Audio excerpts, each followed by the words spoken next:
Hello everyone, I hope you're all keeping well, healthy and happy. So I thought we'd talk a little bit about life. In particular, the existential crises which occurs in every individual's life. You reach a certain juncture at which you begin asking the fundamental questions such as, who am I? What am I doing here? Where did I come from? What is my purpose? Right? And this can happen during childhood or adulthood as you journey forwards in time. Now, I was reading an interesting story just a couple of days ago about this little girl who asked her mother, she said, if my father was not my father, would I still be me? Now, that's a very profound and interesting question. But in the times that we're living in today especially, what happens is adults dismiss that. The obvious answer to that from the materialistic perspective is no, right?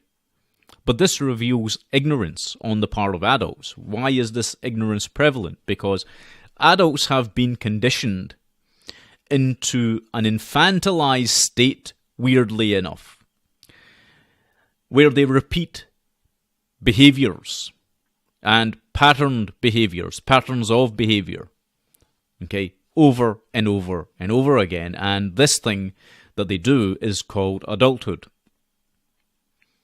It's a complete nonsense, of course. But this is what adulting, as they call it in today's times, is all about. Really what's going on is that adults are just playing a game. They don't realize this themselves oftentimes because they've conned themselves into thinking or believing that what they're doing is far more valuable, is far more important in some sense. Right? Like when you wake up in the morning and you go to work and you do what you need to do at work, most people literally think they're saving the world. The fact of the matter is they're not. Okay? 9 out of 10 times, there will be those instances where this is not the case. There are real jobs where you actually have to do something that will impact folks at a greater level. But 9 out of 10 times, you're actually just playing through a role. And I'm going to get to that in a second. Right? But these adults who think they have a good beat on things, who think they have a handle on it all, when really they don't know the first thing about themselves, are telling children, in a lot of cases, that this is nonsense to ask that sort of question. Because at the heart of that question, okay, the question that the child asked, which was, if her father was not her father, would she still be herself? At the heart of that question is an implicit acknowledgement that there is more to the self than merely the material or the physical or the sum of all those physical parts. Okay, and that includes all of it, by the way, including this squishy stuff in the head called the brain.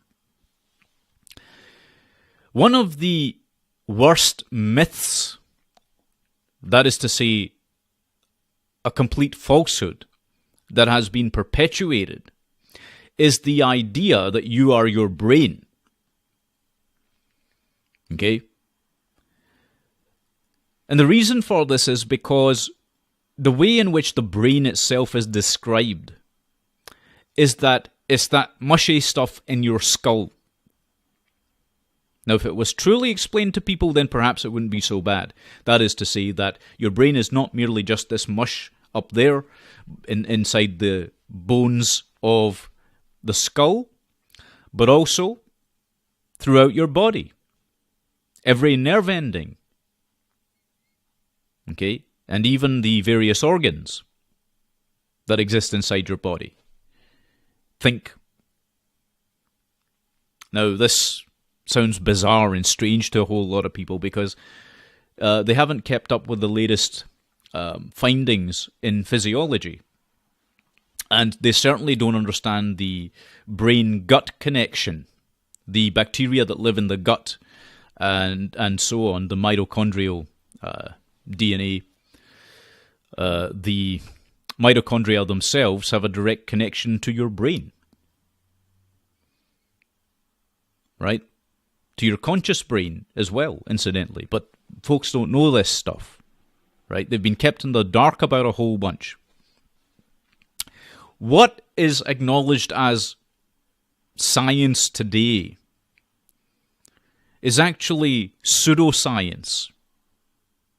It's not true science. And people are taught lies, total fabrications, or outdated material in various areas as being the absolute truth. And that's a very dangerous thing to do in society. And this is done through the schooling systems primarily. Okay? They give you this absolutist interpretation of the world. They tell you that this is what it is. A great example of this is in chemistry class, okay, where they tell you that this is an atom. This is what an atom looks like. The nucleus and then the electrons, and the nucleus is comprised of protons and neutrons and so forth. That is the atom. Of course, we know today that this is complete hogwash. There is no physical structure called the atom. That thing that the teacher draws on a blackboard is merely a representation. It's a representation, but they are forcing kids to accept that the representation is the reality. A representation is designed to convey an idea. Okay? It's designed to convey an idea about the particular form and function of whatever it is. Okay? It's the same thing in physics. They'll show you a drawing of a wave and say, there's a, electromagnetic waves, this is what they look like. Waves don't look like that. You only see that in oscilloscopes and other various measuring devices, let us say, right? But that is a representation also. Things don't literally travel as waves, and we know this today as well, by the way. This is acknowledged in the field of physics. Okay? We call them waves because waves accurately, insofar as the definition in physics is concerned, it gives us a relatively accurate model with which to work. It's an accurate enough representation. It describes the behavior of the thing. Okay, but in true terms, that's not what the thing itself actually is. And this is the garbage that's perpetuated. Right? Now, if you get to a high enough level in education, then much of what I'm saying, your university lecturers in the STEM fields might actually start to tell you. But sometimes even there, in fact, most times they won't do that.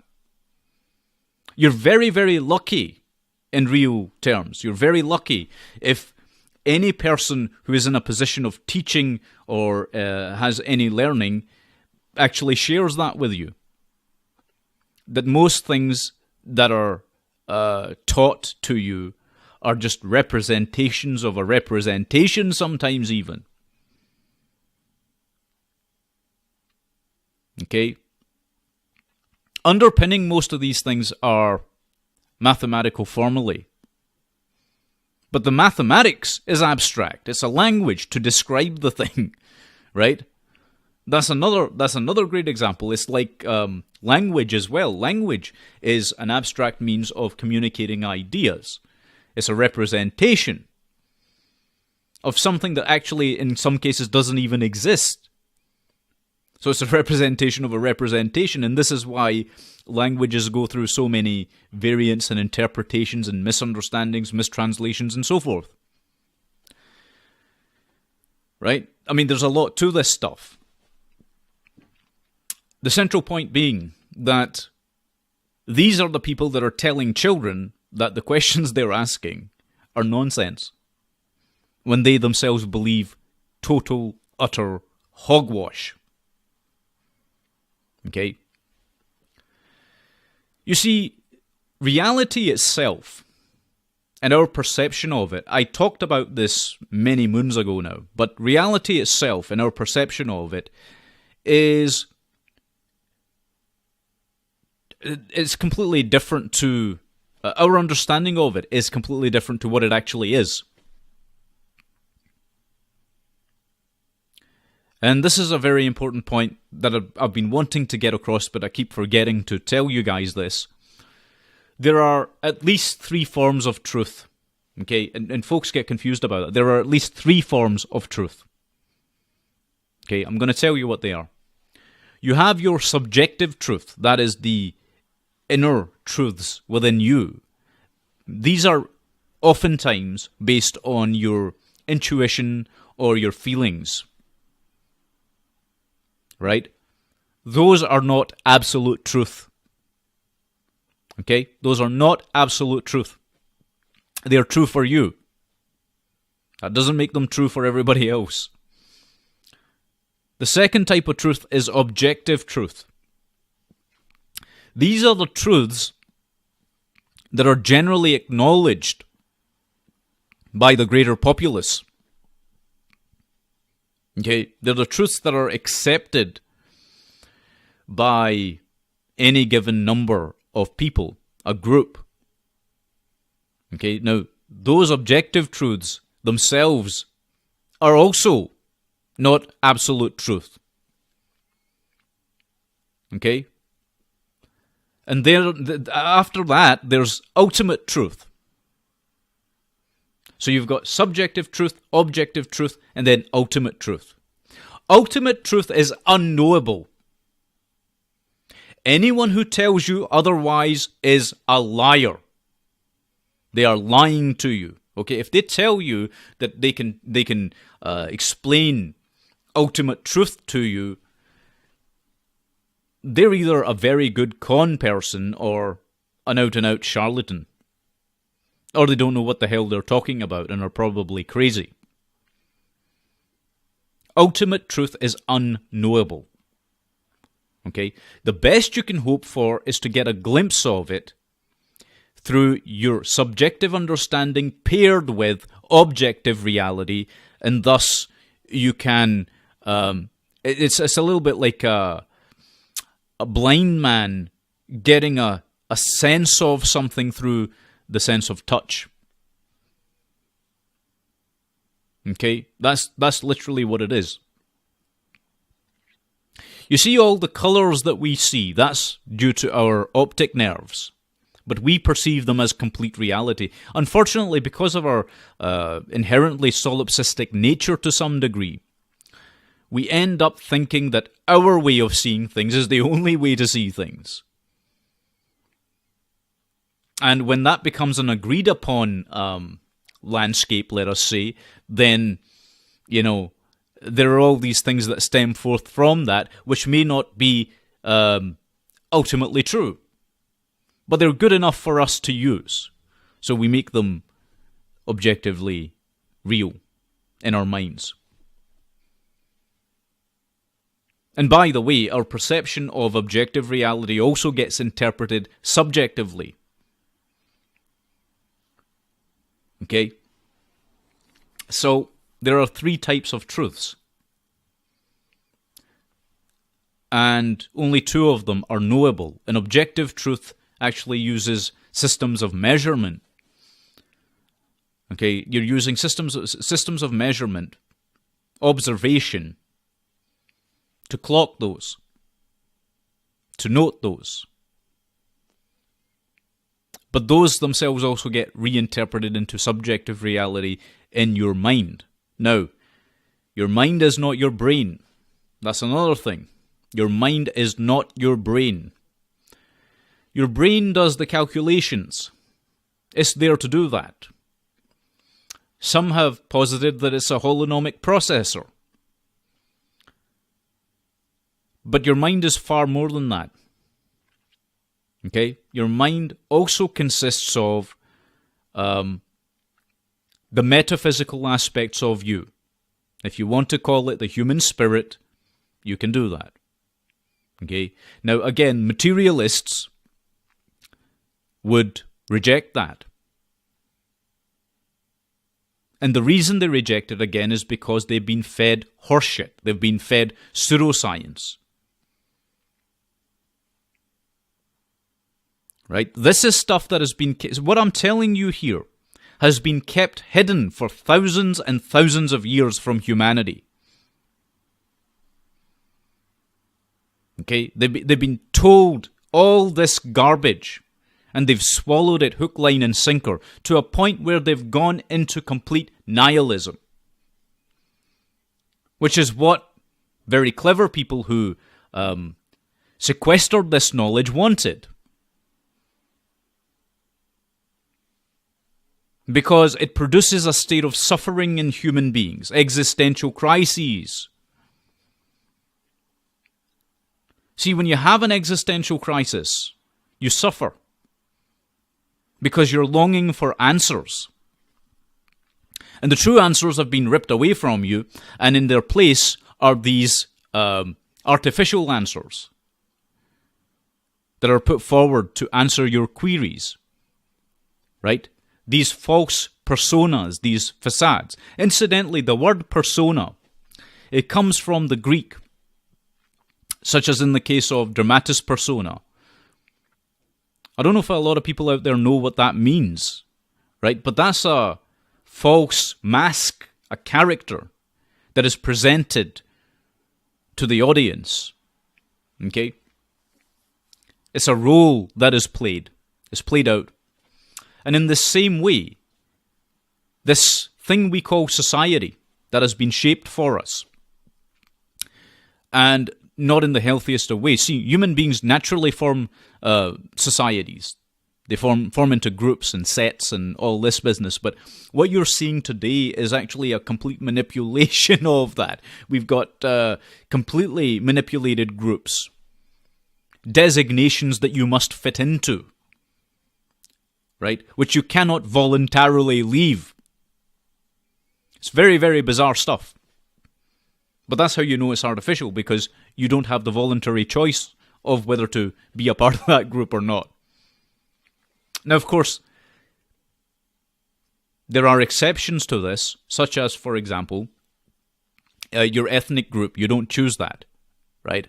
Your the language you speak or what have you.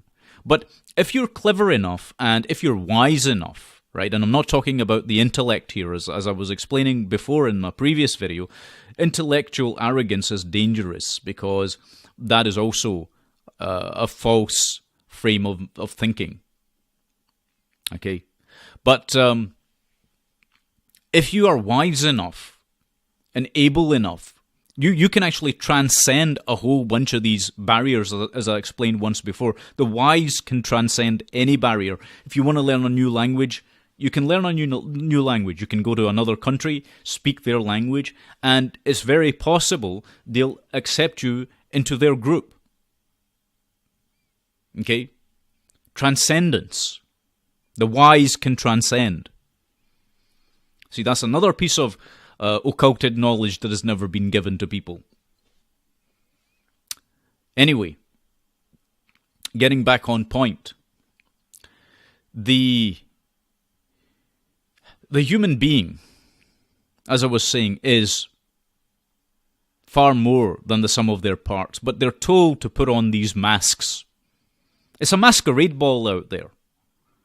Okay, and these personas, the roles that we play out, are actually to our detriment, because it becomes nothing more than a game, a false game that is played for the acquisition of money, for example, right? Or for the acquisition of currency, more properly, for the acquisition of toys.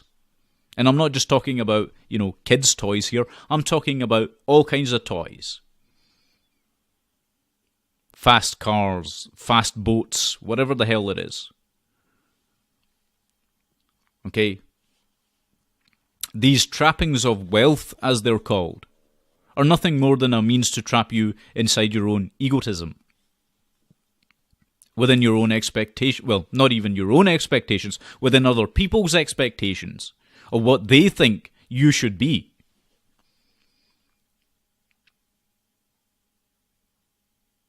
Okay? So, it's detrimental to the being of a person. That's what I'm trying to explain. Well, persons, to the being of an individual. And I would say that the being of an individual is spiritual. It's the spirit. It is metaphysical. And there are many metaphysical sciences that you can study as well, and you'll start to find wisdom in those if you look hard enough. You know? And this is not some mumbo-jumbo garbage that I'm telling you here. I'm telling you factually that you can break this all down logically and come to the same conclusions. But this is mostly a facade.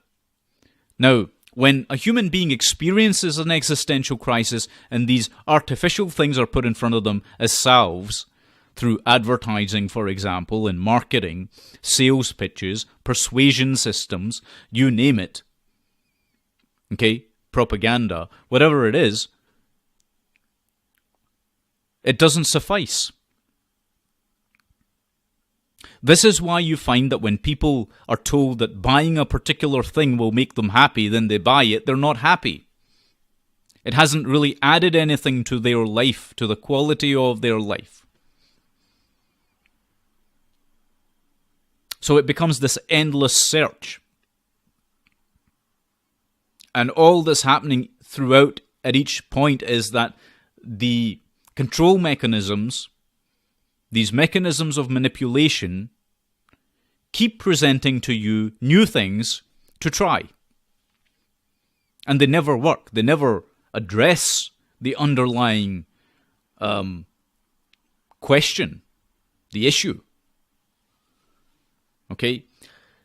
Drinking Coke, for example, and I'm not encouraging people to go out there and drink Coca-Cola or whatever the fuck else, right? Drinking Coke is not going to tell you who you are. Drinking Pepsi isn't going to tell you who you are. In fact, those kind of things will probably really damage you physically, but that aside, right? Because these kinds of new products that are out there in foodstuffs are actually quite dangerous for people as well, for their well-being and their health. But I'm not going to talk about that here. The primary point I'm making is that those won't the lifestyle that accompanies all of that crap doesn't address the underlying questions of your own existence. It won't do that. Okay? You can buy the most expensive car on the market, whatever it is, a Lamborghini, Ferrari, whatever. And you'll notice that it has an effect on the people around you and how they perceive you. Obviously. But how you perceive yourself actually doesn't change all that much. It doesn't change all that much. Because the next day you're still faced with the same questions. And the pursuit of pleasure can only be pursued so far. Until it gets old real quick. And then beyond that, what do? Well, you look for the next big thrill. Right? Because what's happening is that you're looking for verification and validation from other people and things. Material goods. That doesn't, by the way, everything I'm saying doesn't mean that all material goods are bad. On the contrary, they can actually be quite good for you. But they won't answer the fundamental questions that you have about yourself. They are not capable of doing that, right? Another thing is, governments can't do that either. Okay, I hate to bring up politics in this, but that's also quite important. When you have these existential crises and you see, rightly, that other people are suffering in this world of ours, you start crying out for answers. Why is this person suffering? That is actually a metaphysical and existential question. Say you have plenty, Okay, let us say that you've got plenty, and you see someone else in a state of real suffering because of malnutrition, because of hunger, because of water shortages or whatever else, which is actually happening in South Africa right now, and not a lot of people are talking about that. But say you see that and, you start wanting answers. Governments won't give you the answers, but they start looking to authority figures, which are false authorities. They're not true authorities. They're false authorities. And the governments can't give them the answers. Because governments lie. That's their job. Okay? The whole point of government is actually to control you. To keep the populations in line. There's a whole lot more to it than that, but I'm just giving you a general understanding of this if you don't already know. Most of you probably will, though. That's what government does. And if it's not governments people are looking to, it's corporations. And if it's not corporations people are looking to, all these material avenues, they keep going to them, thinking they can provide them with answers. But they can't, because all these institutions are bereft. They're bereft of value. Okay? They do not have that which you seek. So where do you find the answers? Now here's where it gets scary. Here's where it becomes frightening. There's only one place you can find those answers. And that's within yourself. And that's the scariest thing you will ever do, is examine yourself. To look within. Okay, and I'll tell you why it's daunting. Because there are parts of yourself that you don't even know exist. Or that you haven't consciously acknowledged. Okay, that's why it's terrifying for people.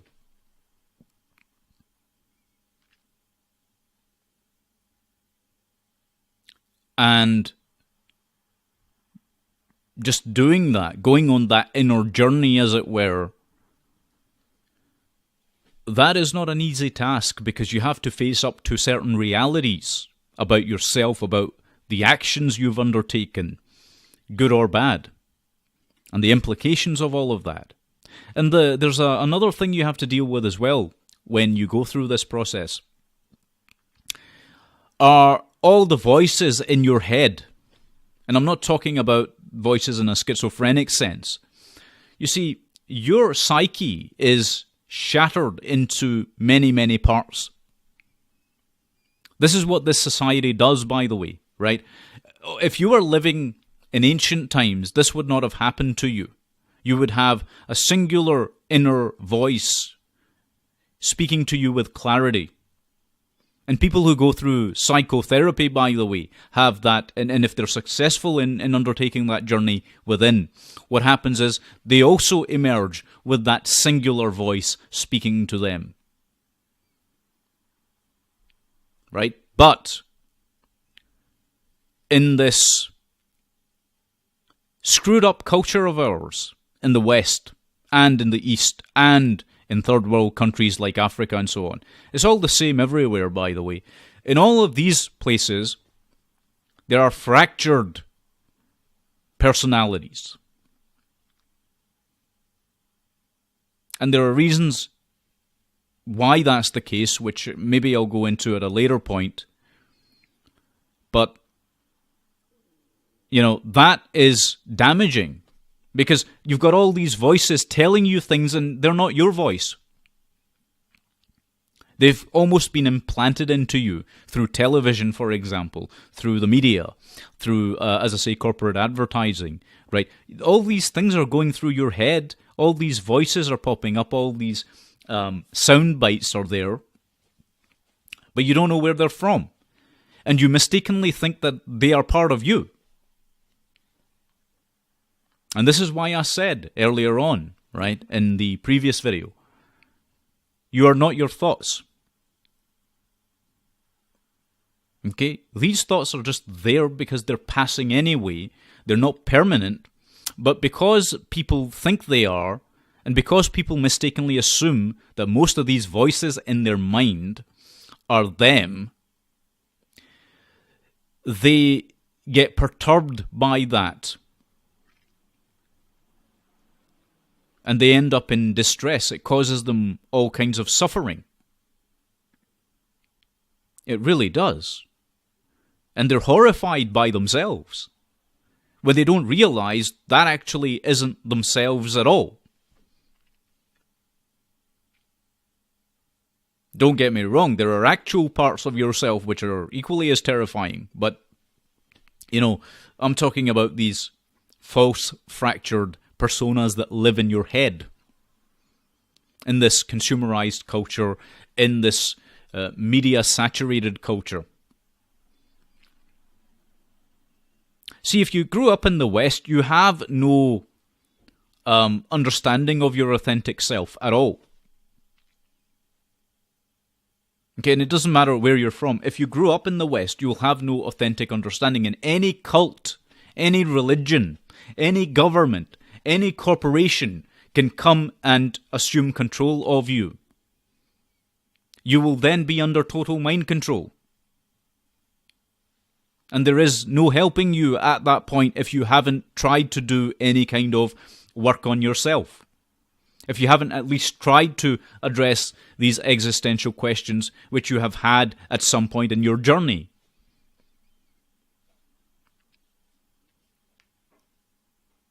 And this is what causes the depression. It's what causes all these personality faults, let us say. Okay? Which develop. Things like narcissism, egotism. And I'm not talking about having a healthy ego. I'm talking about ego out of control. Vanity, intellectual vanity, physical vanity. Okay, that happens as well. Arrogance. Now, arrogance is an interesting one because sometimes what people assume as arrogance actually isn't. Sometimes you can have somebody very wise who knows a lot of stuff and they come off as arrogant. But that happens because your subjective worldview can incorporate that wisdom into it. So it's easy to label someone as just being arrogant. But equally, there is real arrogance out there where there are people that genuinely think they are superior or better than someone else. When that other person that they are measuring themselves against hasn't done anything immoral, hasn't done anything that is worse than them in any way, shape, or form, and may actually, in fact, even be a better person. But the prejudices that people hold, the biases they hold, can be profoundly damaging. So you have to answer these existential questions properly, and you have to find systems and tools to do that. One of these, as I mentioned, is psychotherapy. Most people in the West actually need therapy. They don't know this. They're out of their fucking box. Okay, they're out of their minds. They are completely insane, but they don't know this. And that's a very sad thing to see. Most people that are alive today, the majority, are batshit Looney Tunes. They'll believe in superstition. They'll believe in false pseudosciences. They'll believe in religions. They'll believe in government. They'll worship things without being able to justify why.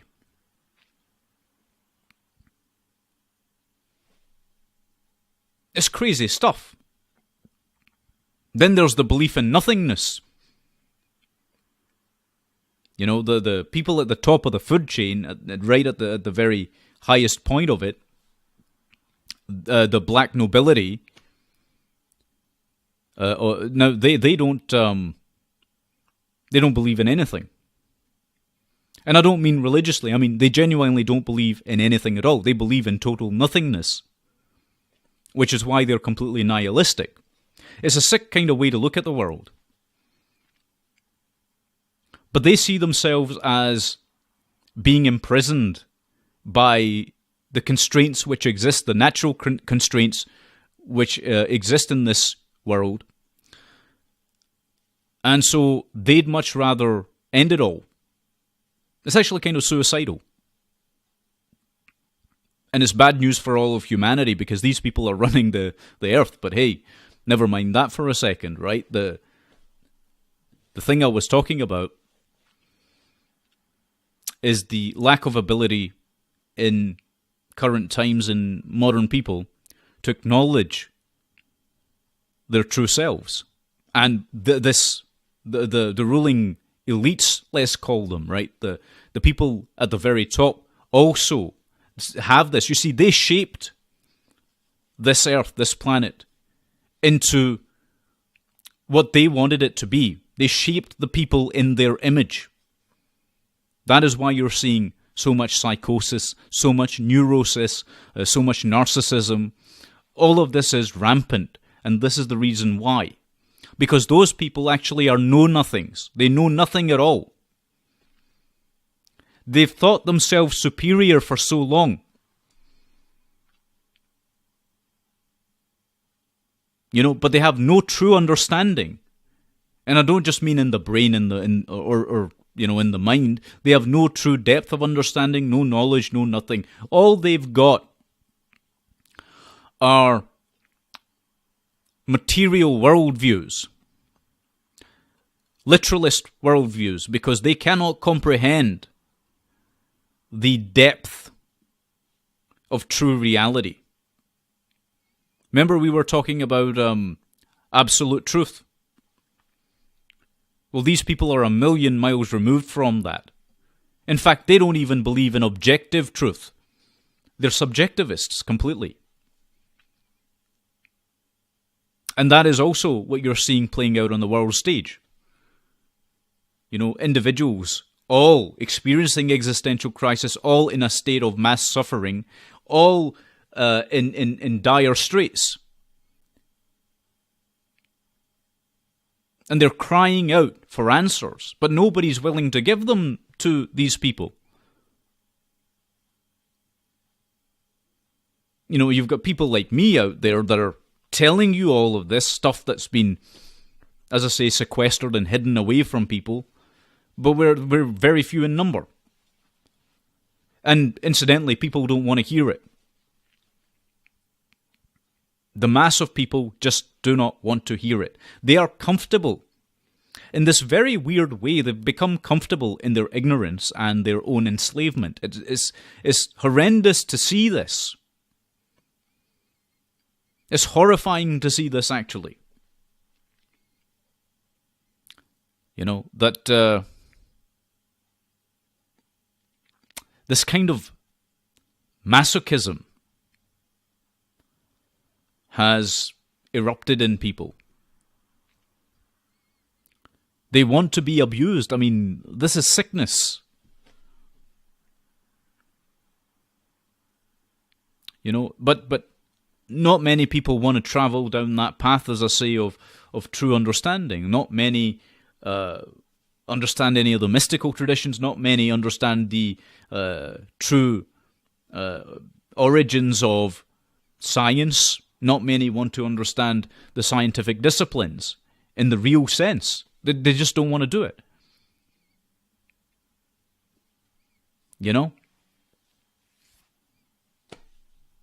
So what can you do? People want to live in ignorance, for the most part. That doesn't mean that everyone does, which is why I guess I'm sitting here talking about it with you guys, because obviously, if you're watching this, you probably want to know. But those inner truths will answer those existential questions for you. They're not objective truth in the strictest sense. Although you will find an overlap between the subjective and objective when it comes to trying to answer these questions, but it won't be absolute. Right? But there are tools and ways to embark on this journey of self-knowledge. You know, the ancient traditions. How do you kill your ego? A lot of people don't know this stuff. How do you kill your ego? I'll guarantee you, most of the people that talk about ego, right, or egotism, even in a psychological sense, don't understand what ego is or how you go about mastering it.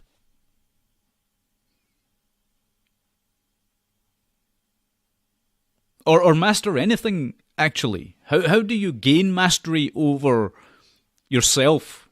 Because that's the only thing you can have mastery over, by the way. It's the only thing you have ownership of is your physical self, and by extension, anything that you claim as yours, which you have a rightful claim on. That is to say, it doesn't infringe on the well-being or the rights of others. That's also yours. You know? But, again, this is stuff that most people just don't want to know. But that's why it's so important to actually address the existential part of who we are. The metaphysical part. Because, as I say, it's far more than what you're being told. And the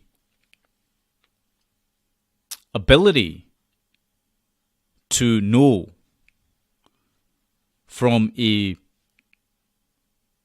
metaphysical point of view is, I would say, probably superior to the simply material. You know, but that doesn't, that's just my point of view. That's my opinion, that last part. But each person has to find their own way in this life, and most people sadly can't or don't. They're too afraid to. They're also afraid of what will happen if they go off the beaten track. Because like I said, in adulthood, most people get stuck in these ways and modes of thinking which are static. They've gotten caught up in this thing called progress. That's a misnomer. You're not progressing anywhere. You know, technological progress or even politically to be progressive. Well, we've all seen what that has brought, right? Progress is not what you think it is. This forward motion through time doesn't necessarily mean, that's all progressing is, by the way, to move forward, doesn't mean that's a good thing. Where are you moving forward to? Nobody asks that question, do they? Right? It's like we're surrounded by insane people in an insane asylum. The lunatics are running it. You know? Just using these words doesn't mean anything. Oh, it's progressive, it's progression. To what? Sometimes maybe actually going backwards might be quite a clever thing to do if there's danger ahead. But nobody, see, that's a bad thing to say, to talk about going backwards. Right? That's seen as, oh, very negative. It's the stupid, insane, inverted garbage that's in our minds today that can't comprehend any of this. Today's progress is actually analogous with our own destruction, but folks can't see that. They're too removed from true reality, objective reality and absolute reality. They're too removed from it to understand even a tiny bit of it.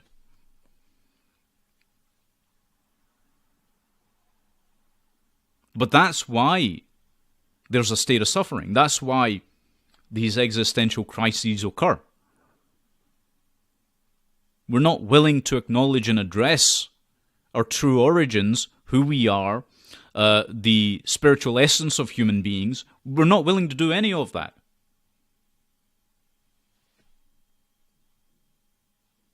You know, it's a mess out there right now. And this is, again, why I'm encouraging people to learn as much as is possible in a true sense. You know, understand more. Gain wisdom. Don't run around chasing after superfluous information or the accumulation of superfluous information just for the sake of it, because that's what our schooling system does. You know, and it never really prepares people for life. Actually living. Schools don't do that. Colleges don't do that. Universities don't do that, right? None of these institutions prepare you for living. They are literally like mortuaries. All they're preparing you for is to live like the undead, to be dead within, to be dead. They're producing corpses that walk and are animated.